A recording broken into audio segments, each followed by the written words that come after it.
네, 오늘 예수님의 말씀은 한국 잔치에 관한 비유 그리고 또한 가르침의 유명한 말씀입니다. 누가복음 이제 14장 사실은 원래 1절에서부터 24절까지 그 잔치 자리에서 예수님께서 가르치시는 그 말씀 가운데 사실은 한 부분입니다. 그러나 우리가 사실 조금 더 전체적으로 또 문맥을 생각하면서 우리가 살펴볼 필요가 있다고 하는 것이죠. 예수님께서는 이 땅에 오셔서 우리 주위에 있는 사람들에게 하나님 정말 누구이신가 자신의 모습을 보이시면서 또한 가르치시고 나타내셨고요. 또한 기회가 있을 때마다 또 자연을 바라보시면서 또 그것을 통하여서 천국이 어떤 것인가, 또 천국이 어떠한 나라인가 하는 것을 또한 그 세상 사람들에게 또 주위에 있는 사람들에게 말씀해 주셨습니다. 그래서 겨자씨 같은 것을 통해서도 그것이 천국과 같다라고 이야기하실 뿐만 아니라 또 달란트를 가지고서도 말씀하셨지요. 근데 하나님의 나라 이 천국에 있어서 가장 잘 비유할 수 있는 것은 과연 무엇일까? 그 가운데 아마 잔치일 것입니다. 예수님께서도 참 잔치를 무척 좋아하셨는데 천국에는 정말 영원한 주님 앞에 찬양과 경배를 드리는 잔치다라고 하는 생각이 또한 들게 됩니다. 오늘 이 말씀을 보게 되면은요, 특별히 이 잔치에 이제 예수님께서 초청을 받으셨는데 오늘 본문 말씀 보게 되면은 그 초청한 사람에게 오늘 가르쳐 주시는 교훈입니다. 물론 주위에 이제 제자들도 있고 또한 초청받은 많은 사람들이 있었는데 그들에게 하시면서 또한 특별히 이 초청한 사람에게 말씀하고 계십니다. 뭐라고 말씀을 하시냐면은요, 오늘 보면은 12절의 말씀에 내가 점심이나 저녁이나 베풀거든 벗이나 형제나 친척이나 부관 이웃을 청하지 말라. 두렵건대 그 사람들이 너를 도로 청하여 내게 갚음이 될까 하노라 라고 말씀하시면서요, 누구를 초청해야 될 거냐? 13절에 보시게 되면 잔치를 베풀거든 차라리 가난한 자들과 몸 불편한 자들과 저는 자들과 맹인을 청하라 라고 이렇게 말씀하고 있습니다.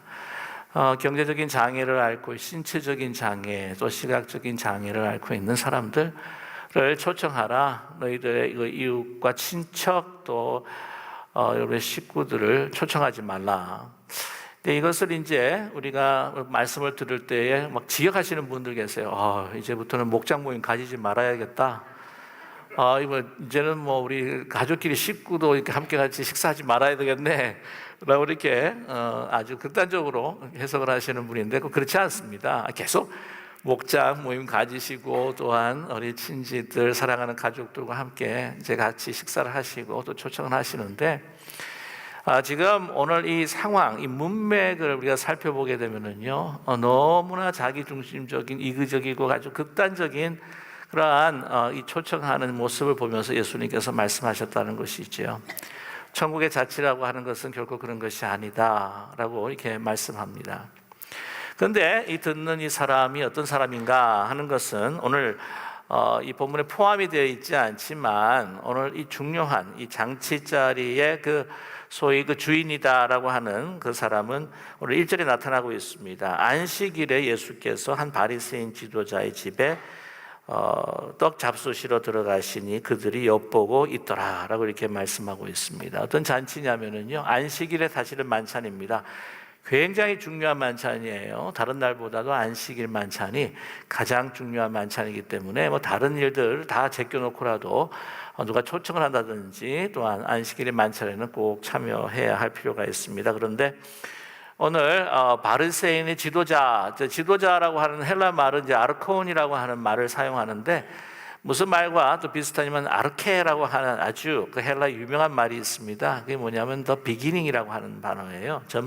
첫 번째, 가장 탑이다 뭐 이렇게 해석할 수가 있죠. 바리새인들 가운데에서도 지도자, 아주 탑 지도자다. 그렇다면은 아마 사내들인 공회원에 있는 아주 영향력이 있는 아마 바리새인이 아니었을까. 그의 초청을 받으셨던 것이죠. 근데 그 뒤요, 사실은 그 가난한 자 또한 그 육신적으로 장애가 있는 사람을 초청하긴 했습니다. 보게 되면은 2절에 보게 되면 수종병이 든 사람을 초청을 한 거예요. 야, 참 대단하다. 어떻게 수종병 있는 사람을 또한 그가 초청을 할 수 있었을까? 왜냐하면 수종병이라고 하는 것은 이제 혈액의 그 액체 부분들이 어떤 그 일정한 우리 육신의 그 부분에 이제 축적이 돼가지고 막 붓는 거, 그 고창병이라고 그렇게 이야기를 하더라고요. 그래서 막 붓는 병입니다. 뭐 머리도 붓기도 하고 주로 이제 팔, 다리 쪽으로 이제 붓게 되는데, 이것 또한 하나님의 어떤 그 심판을 받은 그 죄를 저질러 가지고는 심판받은 은혜 밖에 있는 사람이다라고 간주되었던 그런 병자들이었습니다. 그런데 이 바리새인들이 그저 그 거룩하다고 하는 이 바리새인들의 그 모임, 율법학자들 모임에게 초청했다는 건 참 대단한 것 같은데, 사실 그 동기가 굉장히 불순하다고 하는 것을 우리는 짐작할 수가 있습니다. 뭐냐면은 오늘 이 그 14장 1절 말씀을 보게 되면은요, 그 초청된 바리새인들 율법학자들이 율법 교사들이 막 엿보고 있는 거예요. 이 엿보고, 예수님을 엿본다고 할 때 그냥 힐끔힐끔 보는 게 아니고, 이 헬라말 근어를 보게 되면은요, 예수님께서 뭐 잘못이 할 것이 있을까, 실수나 하나, 그냥 맨눈을 뜨면서 이렇게 바라보고 있는 모습을 바로 엿보고 있는 것입니다. 수종병 있는 사람들을 왜 초청했을까? 그것은 예수님을 시험하고자 했던 것이죠. 풍문으로 들었습니다. 그냥 모든 뭐 안식일을 깨고 조금 병자들이 있으면 계속 고쳐주고 귀신을 쫓아내고, 그 사실인가 아마 확인하고 싶었겠죠. 그래서 아마 불렀던 것 같습니다. 그래서 수종병 이제 앞에 딱 두면 오늘 안식일 만찬인데 어떻게 하는가 보자라고 이렇게 생각을 했던 거죠. 그때 예수님께서 말씀을 하셔요. 아니나 다를까. 예수께서 대답하시는데 14장 3절의 말씀 보면 율법 교사들과 바리새인들에게 이르시되 안식일에 병 고쳐주는 것이 합당하냐 아니하냐, 너희들 그거 생각하고 있었지?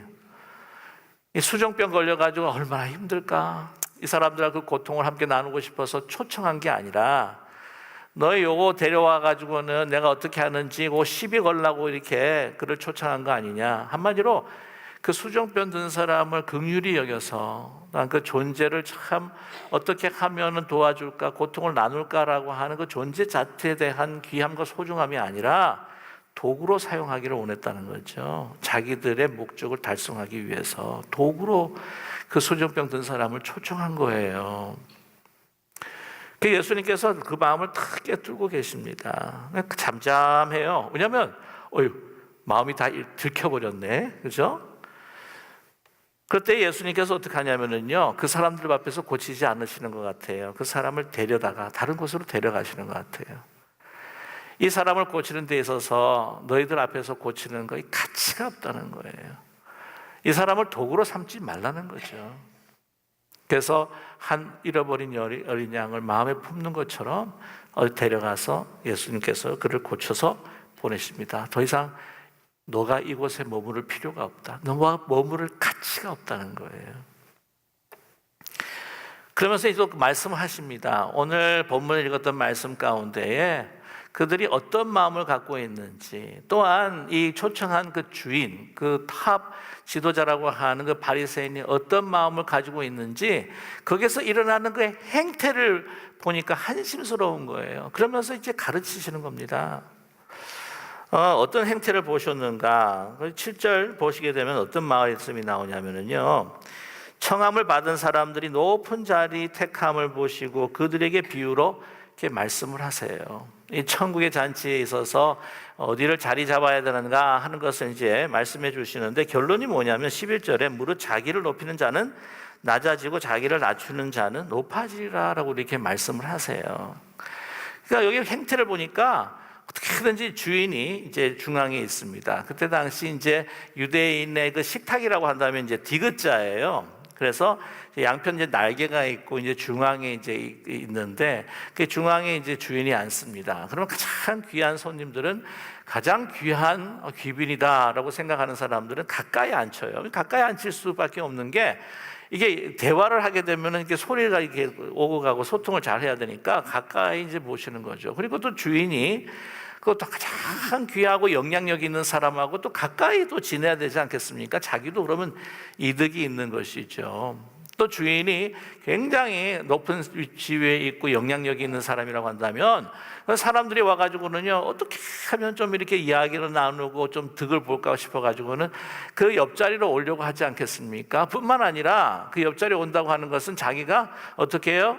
다른 사람보다 좀 높고 우월한 사람이고 주인이 나를 귀하게 여기고 있어 라고 이렇게 생각하게 다른 사람들에게 전달을 할 수가 있다고 하는 것이죠. 그러니까 막 뭐 눈치를 받는지 안 받는지 모르겠지만 하여튼 간에 가까이 오려고 막 노력을 하는 거예요. 앉았어요. 근데 보면 그때 당시 유대 사회도요, 자기가 좀 잘났다 하는 사람들은요 좀 이렇게 늦게 와요. 주인공은 늦게 나타난다는 이야기가 있는 것처럼 한국에도 그런 어떤 트래디션이 있었던 것 같은데, 자기가 이렇게 어떤 누구를 만날 때에 자기보다 좀 아래다, 내가 조금 더 높다, 내가 그 사람에게 뭔가를 더 많은 것을 오프하고 줄 수 있는 자리에 있다 그러면은 이렇게 뭐 조금 늦게 가서 소위 한마디로 말하면은 그 사람의 길을 잡고 싶어하는 그런 문화가 있었죠.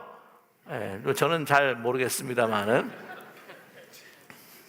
근데 우리 기쁜 우리 교회 믿음의 어르신들은 너무 귀해요. 하여튼 하여튼 일찍 오시는데 막 10분이 아니라 15분 막 일찍 오시고 막 30분 일찍 오시는 분도 있고 막 너무 잘 섬기시는 어르신들을 보게 되면 얼마나 감사한지 모릅니다. 근데 아무튼 늦게 도착하는 거예요. 근데 딱 주인이 봤을 때, 야, 이 진짜 내가 사귀고 싶은 사람입니다. 그 사람이다 그러면은 어떻게 하든지 엮어야 되잖아요. 그러니까 옆에 있는 사람 좀 자리 좀 비켜줄래요?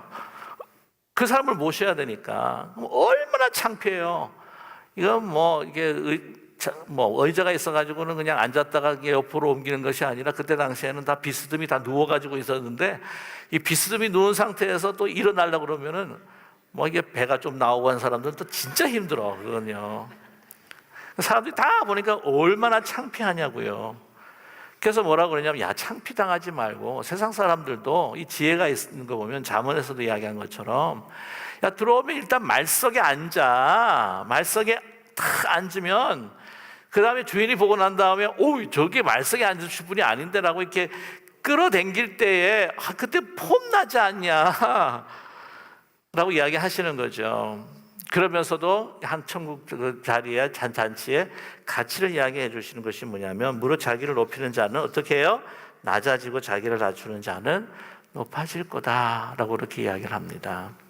근데 보니까 왜냐하면 막 이 군상들이 자기가 그 당시에 바리새인이요, 율법 교사요 하면은 그 종교적인 지도자들이 거의 사회적인 그 모든 위치나 정치적인 그 위치나 다 지금 가지고 있는 사람들인데, 그 사람들의 군상이 뭐냐면 막 계속 어떻게 하면 좀 다른 사람보다 좀 높아질까 싶어서, 다른 사람들이 더 자기를 더 존경해줘 인정하고 싶어, 영향력 있는 자리, 더 높은 자리에 가고 그냥 안달이 난 사람들 같이 보이는 거예요. 예수님께서 볼 때에. 그것이 우리의 세상 사람들의 모습이라고 하는 것을 우리에게 말씀해 주고 있지 않습니까? 또 위치뿐만이 아니라 우리의 부함을 더 누리고 사람들에게 떵떵거리고 살며 다른 대접받고 살기 위해서 막 그 높은 곳을 막 달려간다고 하는 거죠. 한국에서 제가 한 4년을 있어 보니까요, 여기도 비슷한 경우도 있겠지만 정말 그렇더라고요. 자기 교회 수요예배 금요 집회가 있는데도 불구하고 동창회가 있다 그러면 그쪽으로 먼저 가는 거예요. 어떤 분들은 가서 이제 잘 모르는 사람이 있다가 동창으로 엮어가지고는 뭔가 이득을 얻겠다고 하는 거죠. 상사가 어떤 장치가 있다 그러면 꼭 찾아가고 제가 아는 집사님 이야기를 들었는데, 그때 그 상사가 기르던 그 애완견이 이제 죽어가지고는 문상을 가가지고는 앞에서 그냥 초상화 앞에서 울어주기도 하고 그런 사람들도 있대네요. 아무튼 높아지기 위해서 이렇게 노력하고 추구하고 더 많은 것, 더 많은 것을, 더 높은 것을 위해서 계속 벌이는 이 모든 이 잔치들, 그 소셜 게더링을 보면서 그런 이야기를 합니다. 이 모습이 결코 하나님이 기뻐하시는 천국의 잔치의 모습이 아니다. 정말 하나님의 나라가 내 가운데 임하기를 원하느냐? 내가 임한 곳에서는 내가 바라고 원하고 보기를 원하는 것은 너희들이 그렇게 높아지기 위해, 더 많은 걸 소유하기 위해, 더 출세하고 성공했다고 하는 것을 나타내기 위해 이러한 하나의 만찬을 벌이는 것이 아니라 정말 give and take, 저 사람이 나에게 유익이 될까? 안 될까?를 막 머리를 돌려가면서 막 연기가 나도록 돌려가면서 막 그 사람을 정치적인 입장으로 그런 소셜 게더링을 하는 것이 아니라 너에게 아무것도 갚을 수가 없는 이들을 한번 초청해봐라. 그들과 함께 같이 식사를 나누고 함께 그 삶을 나눌 때 거기가 진정 생명이 넘치는 그 천국의 잔치를 너희가 경험할 수 있을 것이다 라고 우리에게 말씀을 해주고 있다고 하는 것이죠. 오늘 말씀합니다. 13절에 잔치를 베풀거든 차라리 가난한 자들과 몸 불편한 자들과 젖은 자들과 맹인을 청하라. 14절의 말씀 보게 되면요, 그리하면 그들이 갚을 것이 없으므로 내게 복이 되리니 이는 의인들의 부활 시에 내가 갚음을 받겠음이라 하시더라. 이게 뭐냐면요, 하나님의 그 부활의 생명과 같은 그러한 그 복을 너희가 누리게 될 것이라고 이야기하는 것입니다. 바리새인들 같은 경우에는 사두개인과 달리 부활을 믿었죠. 그래서 그들은 하나님의 복받은 그 의인들이 부활할 때에 영원한 생명을 얻게 될 줄로 그들은 믿고 있었습니다. 그런데 이 부활의 생명이라고 하는 것이 무엇인가? 바로 하늘의 그 하나님의 나라의 생명이요, 하나님 나라의 가치를 통해서 살아가는 것이다. 그게 뭐냐? 정말 우리가 죽을 수밖에 없는 인생들이 온전히 주님의 그 은혜와 자비를 의지하고 그것을 받을 때 살 수 있는 것이 부활의 생명이요, 부활의 복이 아니겠느냐? 그 자비와 그 생명을 너희가 체험하고 그 가운데 살아가기 위해서는 네가 내 욕심으로 채우고자 하는 그러한 사람들을 섬기는 것이 아니라 정말 남의 도움 없이 너의 손길 없이는 일어설 수 없는 사람들에게, 갚을 길 없는, 정말 그들에게 함께 그것을 나누고 섬기는 가운데에 진정 그들이 그 의지하는 모습을 통해서 내가 하나님을 의지하는 그 모습을 우리가 발견하게 되고, 예수 그리스도께서 값없이 우리에게 주신 그 자비와 그 은혜의 정말 깊이와 높이와 넓이와 길이를 너희가 조금이라도 깨닫고 그리스도의 성품과 그 사랑을 조금이라도 알기 원한다면 정말 너희들에게 갚을 길이 없었던 그 사람들에게 이것을 행할 때에 너는 그것을 배우게 될 것이고 그것을 소유하게, 영원한 생명을 소유하게 될 것이다 라고 우리에게 말씀하고 계세요. 저와 여러분, 우리 이 경제적인 장애, 정신적인 장애, 또한 육신적인 장애, 또한 그 사람들은 그 초청잔치에, 그 식탁 자리에 오게 되면은요, 높은 자리에 앉으려고 생각하지도 않아요. 그 사람들 다 아래로 앉습니다. 뿐만이 아닙니다. 이들을 통하여서 정말 그 존재 가치를 사랑하시는 예수님의 마음, 그것이 무엇인지 너희들이 알아야 되지 않느냐는 거예요. 인간이라고 하는 것은 하나님이 우리를 어떻게 보시는가? 우리의 능력과 우리의 재주와 외모를 보시는 사람이 아니라 그 중심, 하나님의 그리스도의 그 형상으로 지어진 그 존재 자체로 우리를 사랑하시고 아끼시고 귀중하게 여기시고 십자가의 죽음을 당하시는 그 사랑이 바로 우리를 존재 하나 그 자체를 사랑하시는 예수 그리스도의 마음이라고 하는 그것을 왜 너희가 알지를 못하느냐? 그 알기를 원하느냐? 그러면 네 욕심을 채우기 위해서 상대를 도구화시키지 말고 그를 중심으로 초청하여서 그 존재를 사랑할 수 있는 그 법과 그 은혜를 너희도 배워야 되지 않겠냐? 여러분, 우리는 여러 가지 장애를, 우리가 보이는 장애를 가지고 계시는 분들은요, 우리 공동체와 가정의 선물입니다. 하나님께서 말씀하시는 거예요. 그 높은 곳을 찾기 위해서 그렇게 안절부절하면서 막 달려가는 우리들에게 slow down, 천천히, no, stop 하는 말씀이에요. 인생의 가치가 뭐가 중요한지 내 주위를 돌아보고, 너도 너 자신을 다른 사람들의 성공에 비교하면서 자기를 비교하면서 불쌍한 인생을 살아가고 있는 것은 아니냐? 왜 너 존재 자체로 내가 너를 사랑한다고 하는 것을 알지 못하느냐? 그것을 우리가 보이는 외적인 장애를 가지고 계시는 분을 통해서 우리에게 말씀하고 계시다고 하는 것을 여러분 믿음의 귀로 들을 수 있는 우리 모두가 되기를 간절히 소망합니다. 여러분, 장애는 저주가 아니에요. 믿음으로 봤을 때 우리에게 주시는 영적 장애를 앓고 있는 우리를 치유하시기를 원하시는 하나님의 선물이신 줄로 믿습니다. 여러분, 우리 교회가, 우리 가정이 그러한 분들을 자꾸 우리의 삶의 중심으로 초청을 해야 하는 거예요. 그런 회사가 하나가 있는데 그것이 바로 걸버 회사입니다. 여러분, 걸버 아세요? 그 베이비 푸드의 최고의 그 걸버 푸드. 그 보면은 왜 그 걸버 푸드냐면은 그 데니얼 프랭크 걸버이라고 하는 분이 이제 파운더이기 때문에 이제 걸버라고 했는데, 여러분 그 걸버 푸드 보게 되면은 거기에 그 레이블 앞에 그 얼굴, 아이 얼굴 있죠. 한번 띄워 보실래요? 뭐 이거 한번. 지금 그러니까 1931년부터 이제 공식적으로 이제 저것이 이제 어린 아이의 얼굴이 이제 나오기 시작을 했는데요. 40년 동안 그 주인공이 누구인지 비밀에 쌓여 있다가 73년에 자기를 나타내셨는데 지금 저만큼 이렇게 나이가 드신 거예요. 앤터널 쿡이라고 하는 분인데, 그 다음부터 계속해서 이 사진을 하다가 2010년부터 이제 그 걸버 베이비 갖다가 이제 컨테스트로 뽑기 시작을 한 겁니다. 다시. 그래가지고는 매년 이제 뽑기 시작을 했는데 2018년도에 누가 됐냐면은요, 그 걸버 베이비로 루카스 워렌이라고 1살짜리였습니다. 달튼 조지아에서 출생했는데요. 2018년도에 가장 첫 번째 걸버 베이비 가운데 첫 번째 다운 신드롬 베이비를 공식적으로 한 거예요.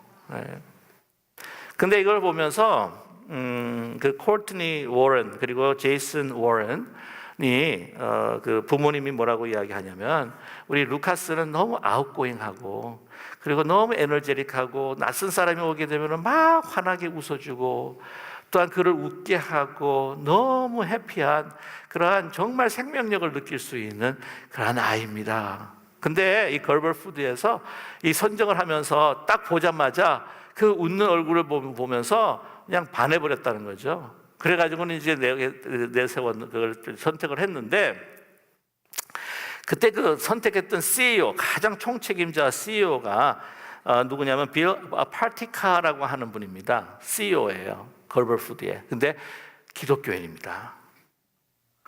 그분이 항상 뭘 하냐면, 저기 그 걸버 푸드에 있어서 가장 중요한 원리가 있대요. 이 선정을 할 때에, 이 걸버 베이비를 선정할 때에, 이 걸버 베이비를 모든 사람이 보면서, 나도 걸버 베이비가 될 수 있다. 내가 바로 걸버 베이비구나. 라고 하는 것을 느낄 수 있는 모델이 누구인가 항상 찾아봤대요. 그런데 너무 루카스가 맞는다. 그래서 선정을 한 겁니다. 여기에 대해서 케리 드리스콜이라고 하는 그 changing the face of beauty, 그러니까 이 뷰티의 아름다운 그 얼굴을 변화시킨다고 하는 거기에 NGO 대표가 뭐라고 이야기하냐면은, 우리 사회는 진정한 아름다움에 있어서 그 아름다움이 무엇인지 우리의 그 시각을 변화시켜야 할 필요가 있다. 너무 겉모습만 보는, 이 겉의 출세, 겉모습의 그 아름다움, 그것이 아니라 정말 중심을 볼 수 있는 진정한 우리 인간의 뷰티가 무엇인지를 알 수 있도록 우리 사회를 도전시키고 변화시키는 바로 그러한 그 회사가 바로 이 걸버 회사다. 그리고 우리도 그것에 동참할 수 있고 우리의 공동체들이 그 일들을 할 수 있다라고 그렇게 이야기한 적이 있습니다. 저와 여러분, 교회는요,